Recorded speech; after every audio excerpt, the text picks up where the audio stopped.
Hey lab enthusiasts!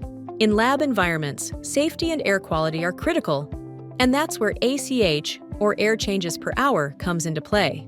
But what exactly is ACH, and why is it so important?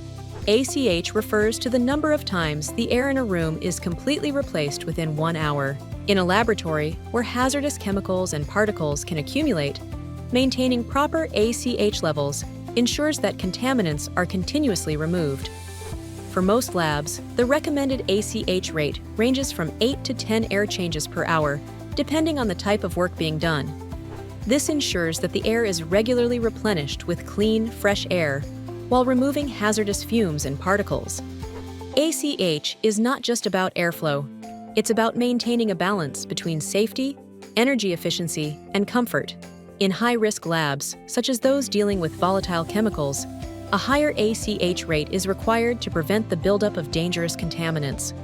Ultimately, ACH is about protecting people and processes. A well-designed ventilation system with the right ACH rate is essential for ensuring a safe, clean, and compliant laboratory environment.